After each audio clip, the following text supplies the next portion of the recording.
War II, the U.S. Navy made effective use of two powerful weapons which had not theretofore been employed to any extent. One was the carrier, a mobile airstrip from which planes were launched within easy range of enemy targets in the far corners of the Pacific. The other was the submarine. The war with Japan across the broad stretches of the Pacific constituted the greatest naval struggle in history. That war was fought not only on the surface of the sea, but above and beneath it as well.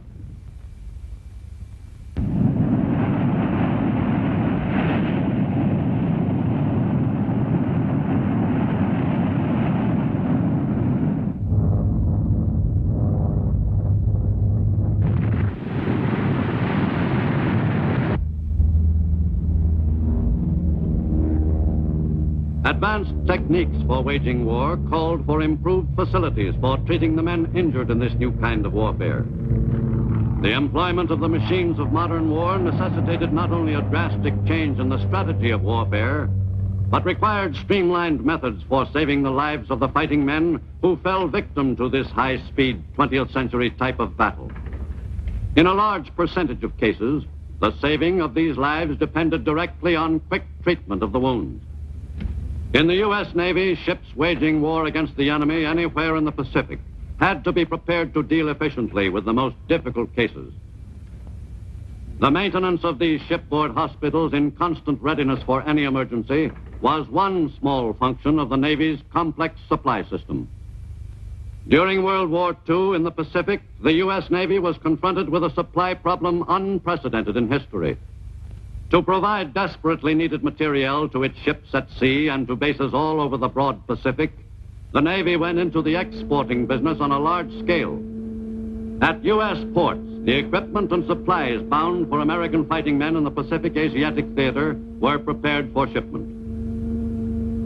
It was no wonder there was a shortage of code names with so many islands in the Pacific to label.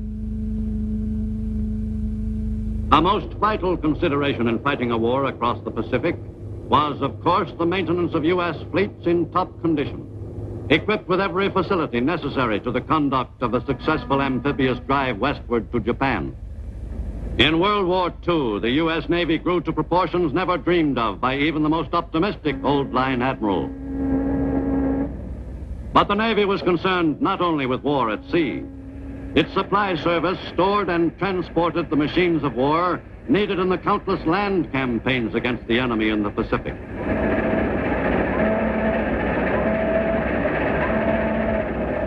Another high-priority cargo on Navy transports was the American fighting man, who was, in the last analysis, the most important factor in the outcome of the war.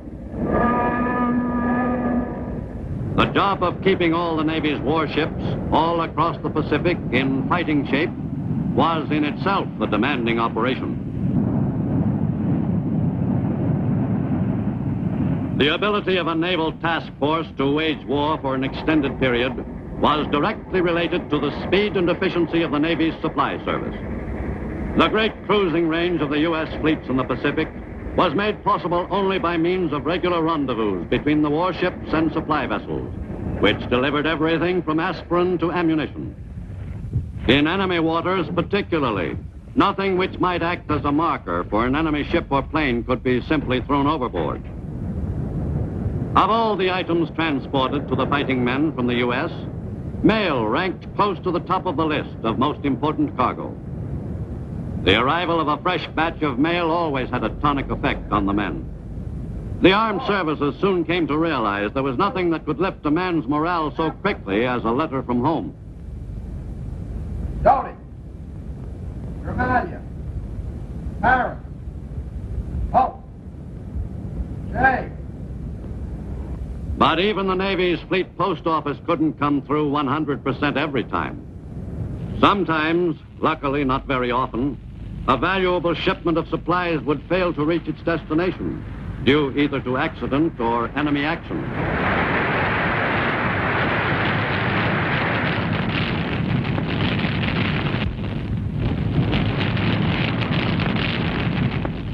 Keeping the ships of the line in good repair was also in large measure the job of the Navy Supply Service. At strategic points across the Pacific, naval facilities were prepared to put crippled ships into top fighting condition in short order. To achieve those miracles of repair, some of the Navy's far-flung bases were as well equipped as Navy yards in the U.S. One of the most demanding assignments on the Navy supply system's crowded schedule was the transporting of the materiel needed for the launching of large-scale invasions against the enemy. But the movement of vehicles, weapons, and supplies to bases in the far Pacific was only part of the job. Each invasion, large and small, would involve still another trip across water to the ultimate objective. 20th century naval warfare bore little resemblance to the classic sea battles of earlier generations. During World War II, the submarine was used to good advantage by the U.S. Navy, and especially so in the Pacific.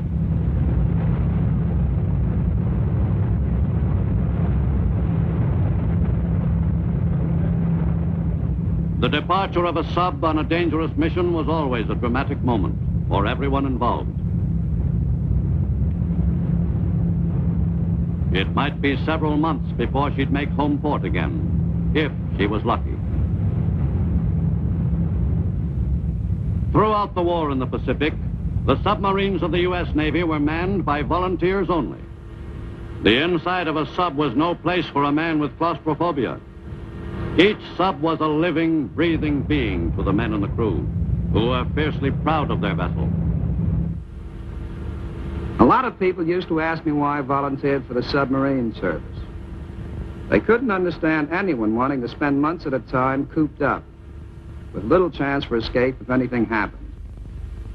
But it wasn't so bad, especially during the early days just out of port. For my money, life on a sub had crouching in a muddy foxhole beat 6 ways to Sunday.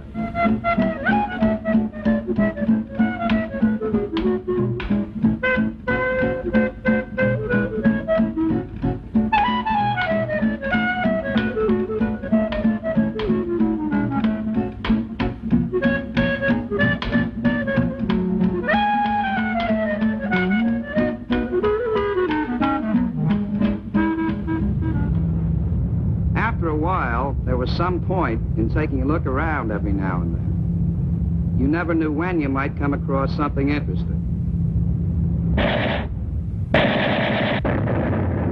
Overtaking a Japanese junk meant a break in the routine of the patrol. It was easy to imagine the excitement the pirates must have had in the old days. And after being down below for quite a while, we felt as though we were really in the war when we hauled in honest-to-Pete live Japs. We never managed to take many prisoners, and it's just as well, considering our limited quarters.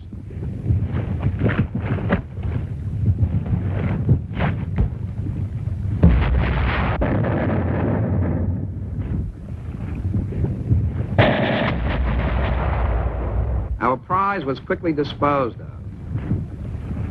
Any prisoners we took were always given a good going over. Every once in a while, we actually got some tips on what the enemy was up to. It wasn't hard to tell when we moved into enemy waters. There was a change in the atmosphere. The lookouts kept a sharper watch.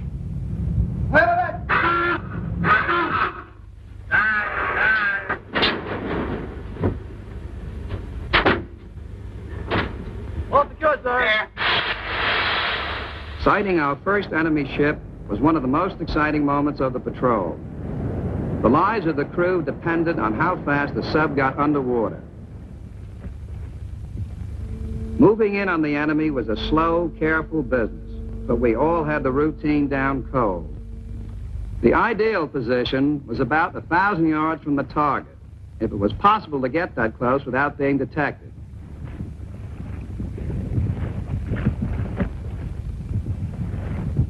It was important that we be patient. Our position had to be just right for us to score the best possible hit. Down periscope. Angle on the bow, starboard 15. Right full rudder. Right, full rudder. All ahead 2/3. All ahead 2/3. New course 240. New course 240. What's the distance to the track? 1700. Control 63 feet. Fire one.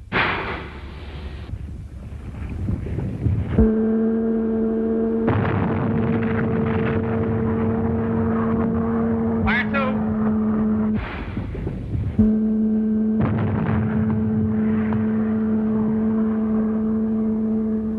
Chalking up another chunk of enemy tonnage gave us a thrill every time. But sometimes that feeling didn't last long. If an enemy destroyer was in the neighborhood, there was a good chance we'd be detected. Take her down. We could expect a depth charge any second.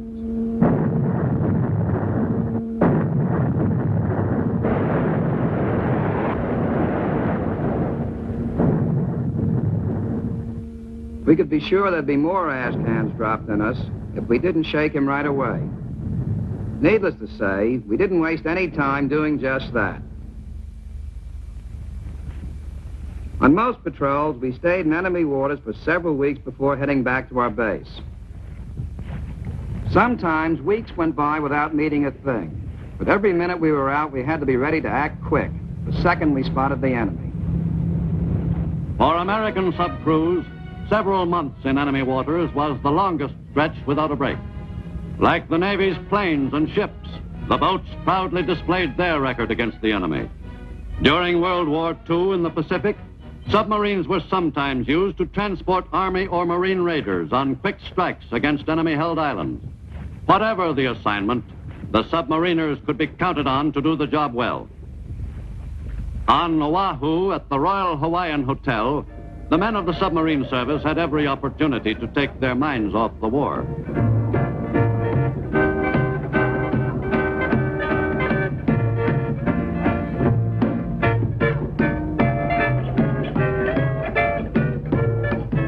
The Navy had taken over the hotel, and submariners had #1 priority. The men of the silent service could have almost anything their heart desired. Usually, a submariner's leave at the Royal Hawaiian was for 2 carefree weeks. At Waikiki Beach, the war seemed 1,000,000 miles away. On their leave, the submariners had a chance to navigate above the surface of the water for a change. Free of their cramped quarters for a few weeks, some of the men welcomed the chance to get the kinks out of their legs.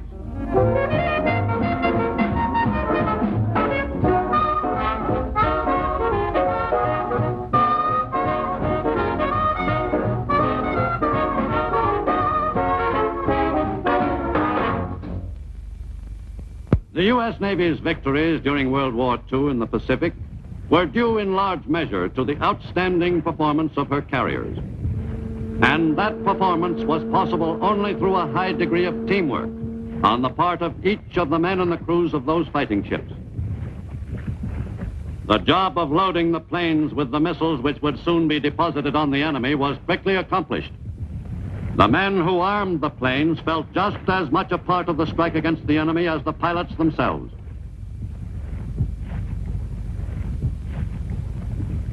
Of the carrier's complement, the pilots were, in one sense, the most important members of the team.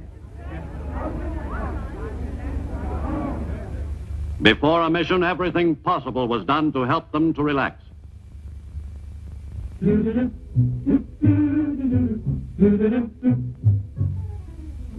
I'm tickled pink that sings a rosy. In the ready room, the airmen were briefed for the last time.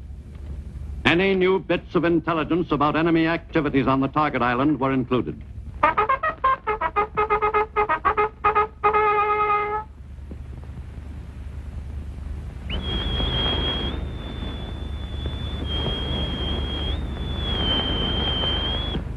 Man all flight quarter station.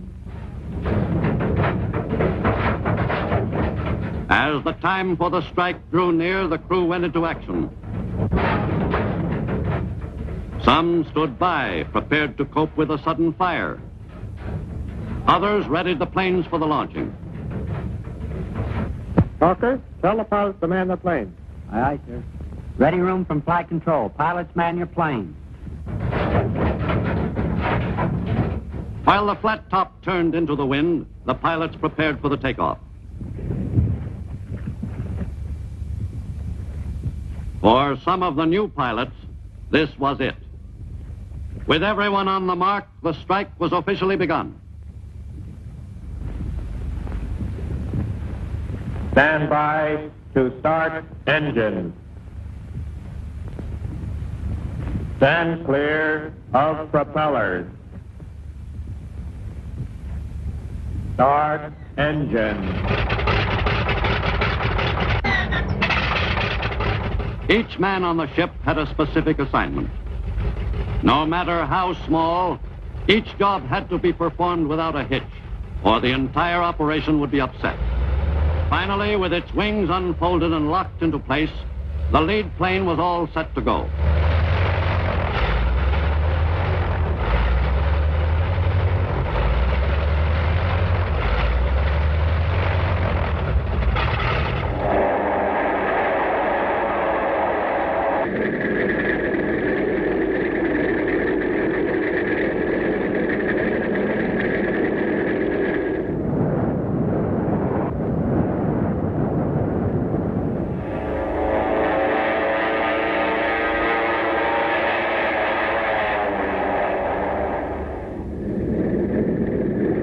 Sometimes, when there wasn't much wind, the planes could not be launched in the usual way.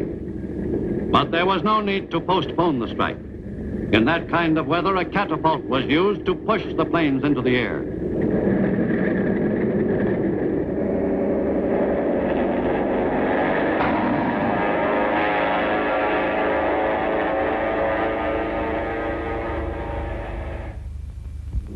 Throughout World War II, U.S. carrier-based planes kept up a steady attack against the enemy in the Pacific. Carrier pilots flew tens of thousands of sorties against enemy shipping, aircraft, and land bases. In a great percentage of cases, the enemy targets could be reached only by carrier-based planes.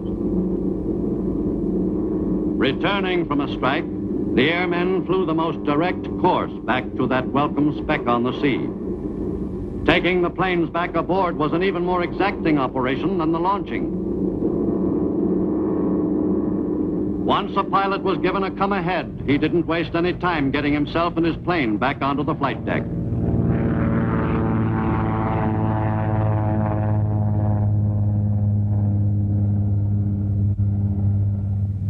The landing signal officer guided him in. Once again, every part of the operation had to be accomplished with great speed. While the flat top was taking her planes aboard, she was vulnerable to enemy attack, since she could not maneuver. The planes had to be landed in the shortest possible space of time.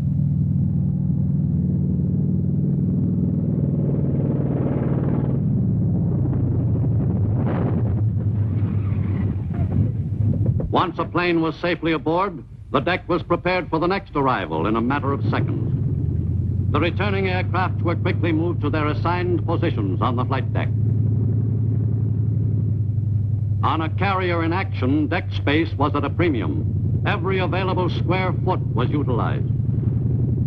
Sometimes the landing signal officer had a real cause for worry.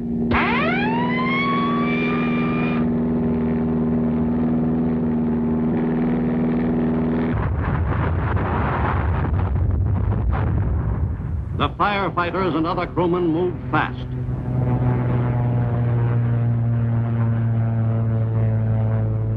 An accident really upset the landing pattern, especially when there was more than one plane in distress.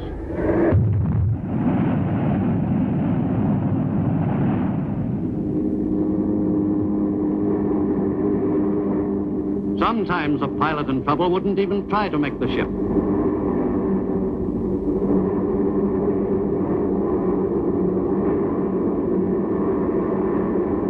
Blue 35, oil pressure 0, engine bucking, can't hold altitude. I'm gonna hit the drink while I've still got power. Rockets had to be jettisoned. Then the airman made ready to leave the plane as soon as it hit. This would have to be the most skillful landing of his career.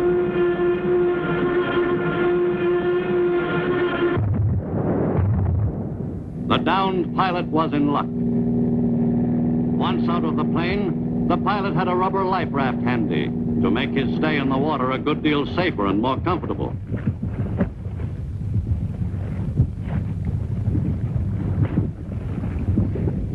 During World War II in the Pacific Theater, hundreds of carrier pilots were able to cheat death, thanks to the equipment which the Navy had provided for such situations. If necessary, the pilot could exist for an extended period on the raft, inasmuch as he was well supplied with food and water, as well as preparations for combating the elements. But for a pilot who had been spotted by a fellow American airman, the stay in the raft would not be a long one. The Air-Sea Rescue Service could be counted on to function quickly. In a very short time, a Navy patrol plane would arrive, and the downed pilot's troubles were just about over. In some cases, depending of course on the location, a pilot who was forced to ditch his plane was picked up within an hour, and none the worse for the experience.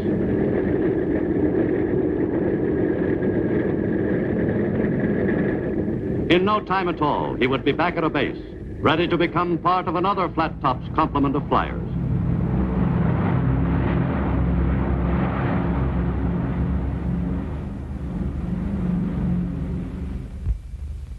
In late 1943 and early 44, the Japanese wall of defense in the Pacific was punctured by fast U.S. carrier fleets. To the north, Marcus Island was hit hard. A heavy raid was made on the Marianas. Another carrier task force hit Truk with devastating results. Toward the end of 1944, Formosa became a prime target for U.S. Navy carrier forces. For several months in late 1944 and early 1945, Navy carriers spanned the Pacific, almost to the Asian mainland, to get in position for the attacks. Marine pilots supplemented regular Navy carrier airmen in the strikes against the enemy's important island stronghold off the China coast. 120 miles from the target, the planes were ready for the attack.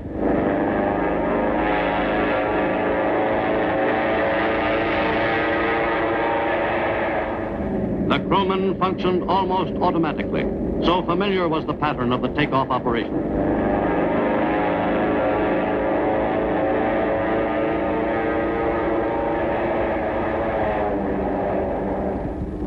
The carrier strikes on important enemy islands helped materially to shorten the span of time involved in bringing the war to the enemy's doorstep.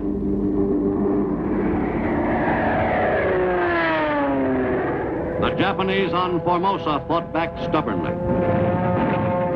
But the carrier planes continued to press the attack.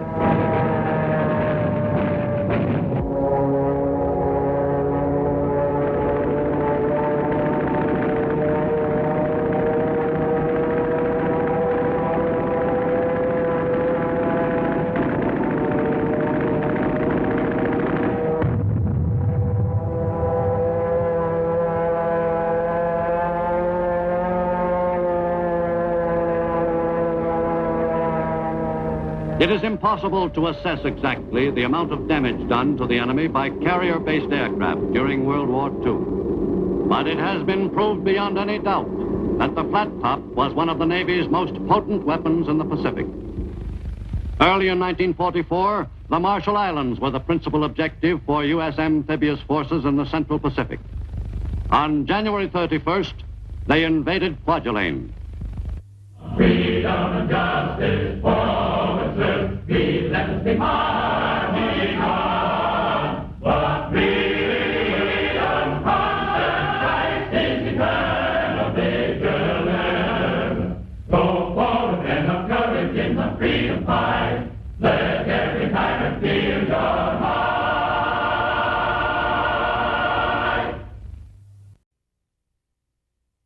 Constant Christ is eternal vigilance.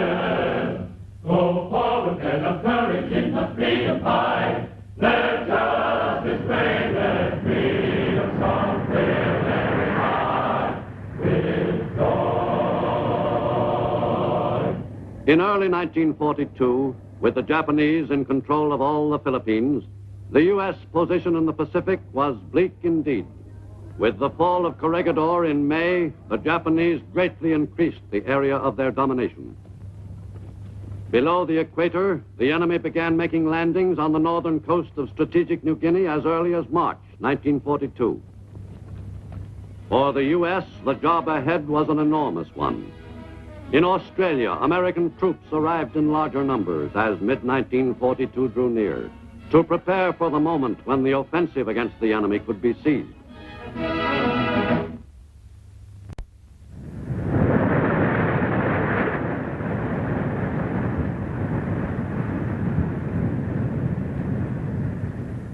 In the Southwest Pacific, New Guinea was the major battlefield, where the Japanese and the Allies were finally to come to grips. Its spine was a rugged mountain range, tapering off into thick jungle. The Japanese were intent on pushing their advance even farther south. From nearby island bases, Japanese planes moved out in the first of a series of raids on the island continent. Control of the air in the equatorial zone off the mainland of Asia had been seized by the Japanese, who were able to fly over most of that territory with little fear of opposition. Japanese pilots ventured with impunity to the shores of Australia itself. The Australian port city of Darwin came under attack by Japanese planes some 50 times during 1942. In those early raids, the enemy had a relatively easy time of it.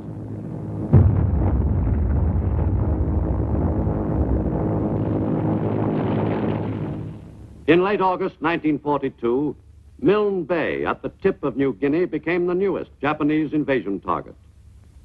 Seizure of the Milne Bay area was an important step in Japanese plans to gain control of all of New Guinea. But the invasion was not unopposed. Allied planes went to work on the enemy amphibious force.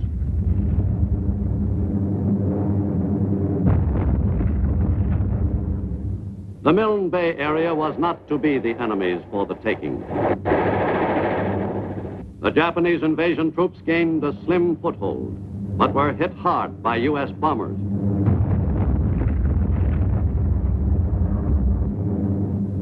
American planes concentrated on the enemy's supply centers and badly crippled the Japanese beachhead operation. For several days, the invaders fought for a firm foothold. Finally, the enemy invasion force gave up the battle. For the first time in World War II, a Japanese offensive had been beaten off. The enemy amphibious force returned to its base. Overland in New Guinea, Japanese and Allied troops were separated by the formidable Owen Stanley Mountains. But the Japanese were filtering across that row of jagged ridges. Australian troops, the principal Allied ground forces in New Guinea for some months, were all that stood between the enemy and the rich rubber plantation country surrounding Port Moresby. To the Aussies fell the job of driving the enemy back. The route lay from Port Moresby across the precipitous Owen Stanleys to Boona on the northeast coast. The men who were to fight their way through that hazardous country along the Kokoda Trail were the diggers, Aussie soldiers of the 7th Division.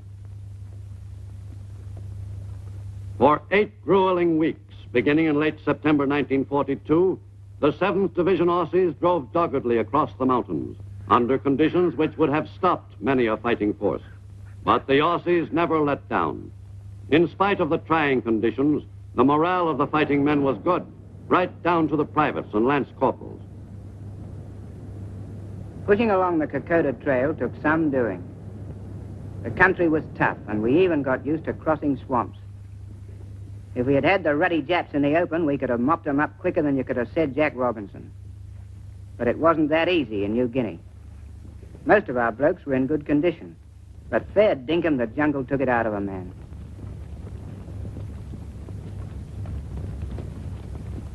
There was always something needed doing, even when the Jap wasn't about.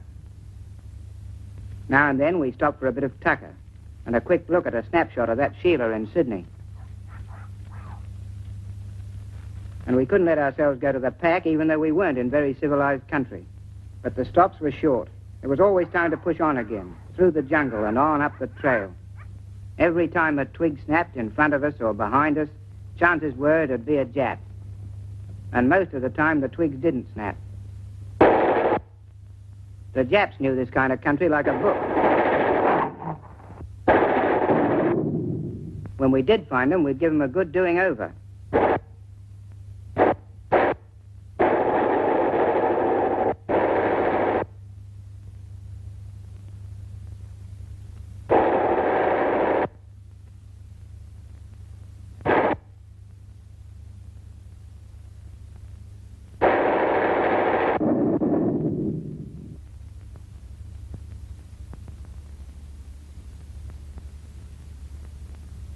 We knew dead to right some Japs wouldn't be bothering us again. Day and night we had to be on the watch. Often New Guinea seemed to be covered with nothing but kunai grass. But sometimes we'd feel we were getting somewhere.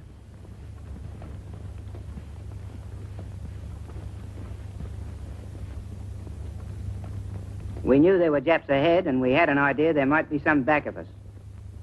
There was no way of knowing. It was up and up till it seemed we'd soon be in the clouds.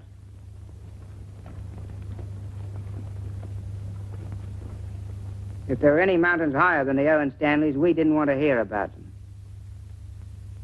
Just when we felt all in, something would happen to buck us up. If that was a supply train, we couldn't take a ruddy chance on him missing us. But a thin smoke signal in the Owen Stanleys wasn't always easy to spot. In the air, Yank pilots were looking for signals just like ours. We must have been in a good position, and we were pretty lucky, too. At any rate, our signal was spotted by the sharp-eyed Yanks. We didn't know it at the time, but there were Aussies in that plane, too. And at the right time, they did an A1 job. The rations usually got to us just when we were running a bit short. Thanks to the Yanks and some of our own blokes, too, we wouldn't have to be living off the jungle. There's nothing like running out of grub to set a man to thinking about food. Before those packets hit the ground, we were after them. Talk about manna from heaven. Sometimes, when the Yank pilots couldn't spot any diggers, they'd drop their load into native villages along the trail. The bungs, that's what we called them, were a little scared at first. When our boys got hit, they were in good hands in a native village. We were well taken care of by the fuzzy wuzzies. Most of them never let us down. Nothing like a fancy dinner in Melbourne, perhaps, but a feast, believe me. After climbing the blasted trail, it was heaven to pitch into some bully beef and biscuits. News from home was just what the doctor ordered. Our gear got a bit of trimming up every now and again.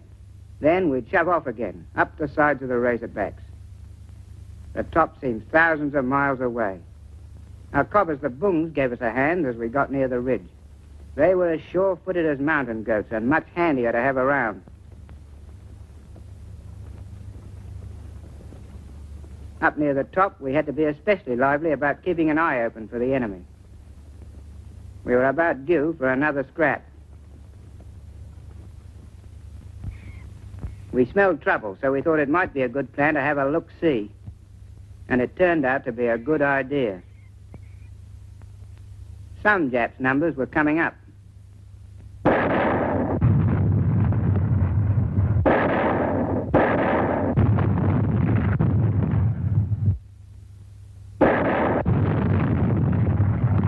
Our attack on the enemy positions was sometimes an Allied show. Yank planes would give us air support when we needed it to help knock out a strong point.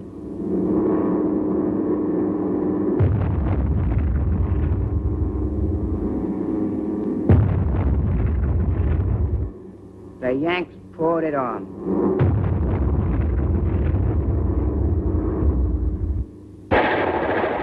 On the ground, we tackled the job from a different angle.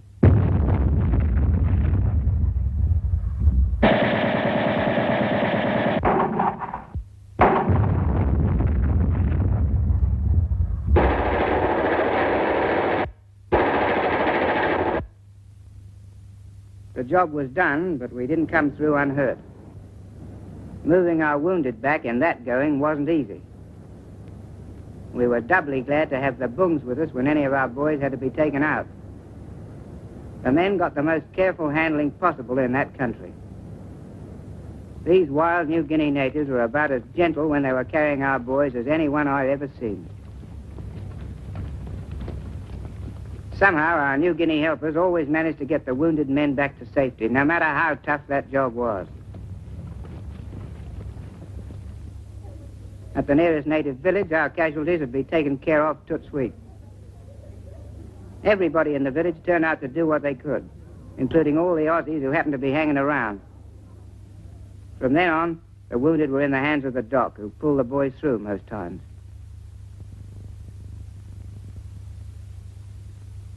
In October 1942, U.S. forces pushed along the coast to a point just below Buna.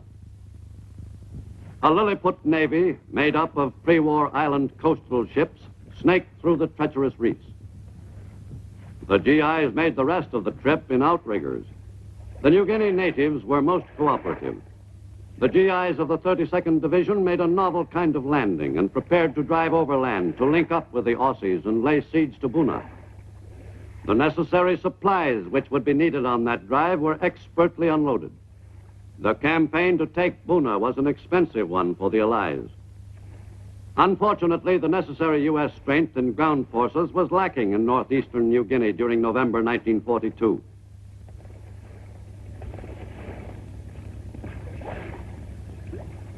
The U.S. command, encouraged by the Japanese withdrawal at Milne Bay, expected to take Buna almost without opposition. But the GIs who were assigned the task of achieving that seizure were to find the situation quite the opposite. From Port Moresby, the U.S. Air Force reinforced the Allied troops in the Buna area by ferrying soldiers in considerable numbers across the mountains, plus an occasional stowaway.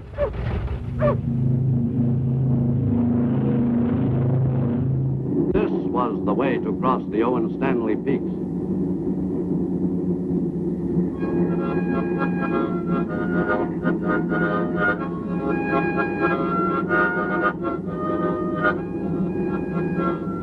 In less than an hour, the troops were making a trip which had taken the 7th Division Aussies almost 8 weeks to do on foot.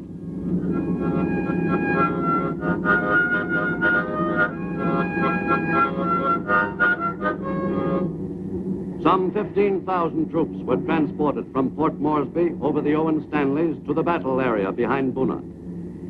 Thanks to the ferry service provided by the U.S. 5th Air Force, the battle for Buna was soon to change complexion. The jungle didn't slow down these fighting men.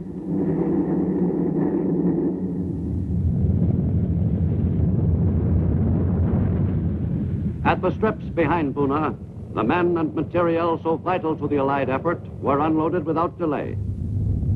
Some 20,000 troops and great quantities of equipment were moved north by air during 13 weeks. Again, the New Guinea natives were on hand to assist.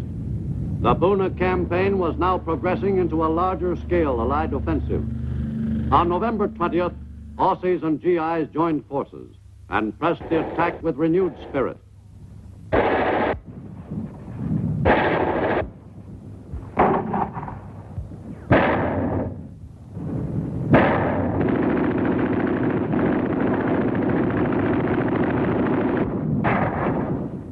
For 6 weeks, Allied troops invested Buna. The enemy resisted stubbornly, but finally the Japanese defense of the area surrounding that coastal town collapsed. Allied forces took the Japanese who were still alive prisoner and assumed control of Buna on January 2nd, 1943. The enemy hold on the northeastern coast of New Guinea was loosened. In early 1943, the situation in New Guinea began to get brighter, with the eastern section now in Allied hands. After Buna fell, enemy convoys from Rabaul moved westward, bearing reinforcements for their troops at Lai. Allied planes took the offensive. In early March 1943, Allied pilots took off in quest of a Japanese convoy of some 16 ships.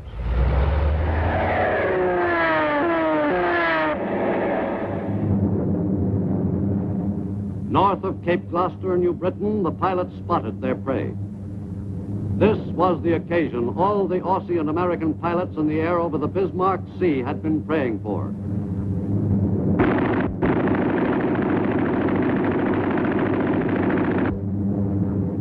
But Allied pilots didn't have the air all to themselves.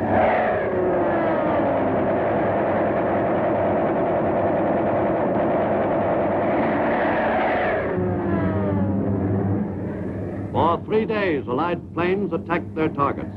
Not a single Japanese ship escaped undamaged. Allied pilots had a picnic.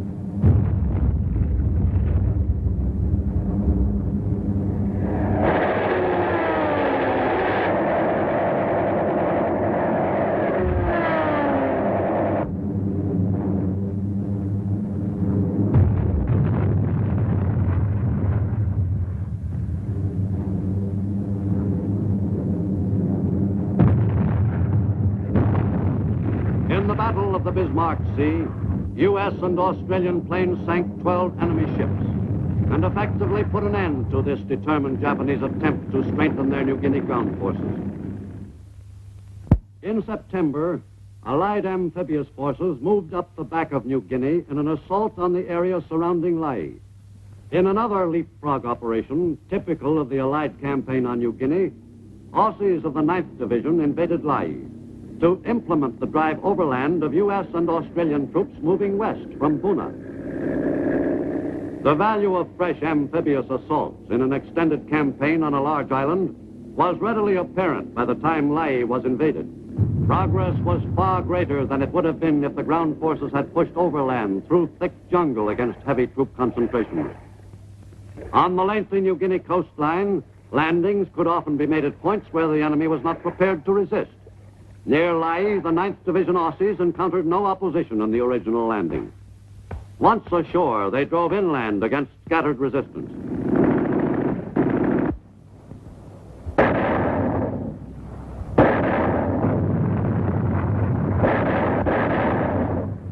The Aussies caught the defenders of Lae off balance.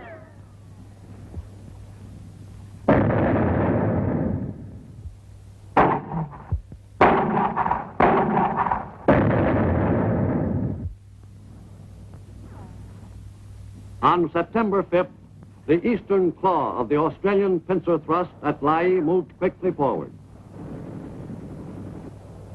The Australian attack group coordinated its drive with a force of American GIs who were fighting a diversionary action to the south. The fight for the Huon Gulf area was no easy operation. From Port Moresby, American paratroops prepared to fly north to reinforce their brothers in arms fighting in that sector. This airborne assault was personally supervised by the Southwest Pacific Theater commander himself. The paratroopers were to help break the back of enemy resistance at Lae. General MacArthur demanded that the objective be seized at once. 1,700 men of the 503rd U.S. Paratroop Infantry Regiment were to make the jump. Parachute landings in combat were comparatively rare in the Pacific, since the terrain was not often conducive to successful jumps. But on September 5th, 1943, the U.S. troopers took off on a large-scale combat operation. On the success of this jump depended in large measure the effective wrapping up of the Lae operation. The men were intent on the job ahead. Scores of C-47s transported the paratroops across the Owen Stanleys, supported by bombers and fighters. In a B-17, General MacArthur had a ringside seat from which to supervise the entire operation. The general grew especially interested as the planes drew near the jump point. As the vital area was reached, the A-20s laid down a smoke screen, which effectively shut off the planes and the paratroopers in the air from the sight of the enemy below.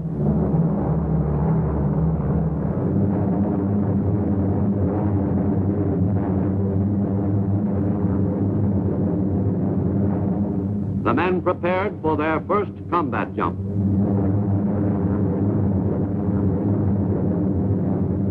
At 10:22 a.m., the paratroopers went into action. The jump at Natzab went off as smoothly as it had been planned. The men of the 503rd performed like real veterans. In all, several hundred planes participated in the operation so vital to the success of the Lae campaign. The trip to Earth at precisely the spot planned took the paratroopers exactly 1 minute and 10 seconds. The conversion to infantrymen was a matter of very few minutes. A few of the men took a little longer.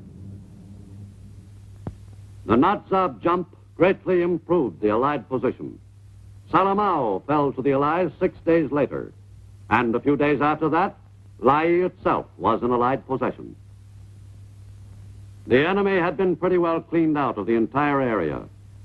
The Allies had another secure position in their westward course along the northern coast of New Guinea. In the fruitless struggle, the Japanese had fought a desperate delaying action.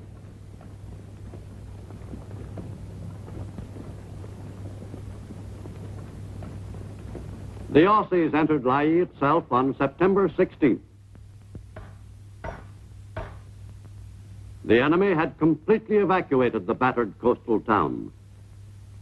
In the 12-day engagement, the enemy had lost men and equipment in vain. Allied air power had provided the necessary added punch which helped to hasten the Japanese defeat at Lae.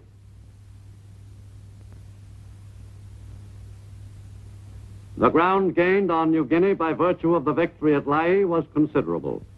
The Japanese-controlled part of New Guinea was still the larger, but it was shrinking fast. With the Lae-Salamaua Area 1, the Allied troops consolidated their position and prepared for future assaults against other enemy concentrations in New Guinea. The GIs and Aussies who had taken the Lae area in a truly joint operation moved on to extend Allied control on the Huon Peninsula. But for many, there were a few days in which to relax before going back into action. New Guinea wasn't quite up to the standards of real rest areas, but at least the men could take a short breather. From the airstrips near Lae, now in Allied hands, American and Australian planes continued the attack against the enemy without pause. From the new advanced bases, Allied pilots could pound enemy positions in western New Guinea without let-up. The missions against Japanese Army units, supply dumps, and shipping were stepped up during November and December.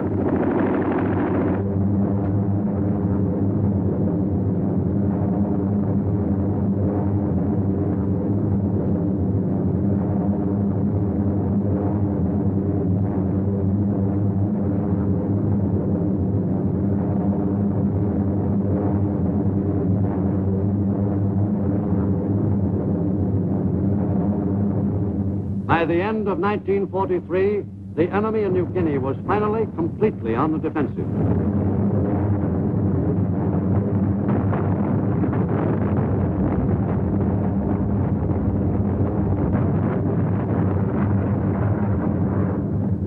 U.S. 5th Air Force bombers carried the fight to the enemy, softening up the areas where new leapfrogging invasions were already planned.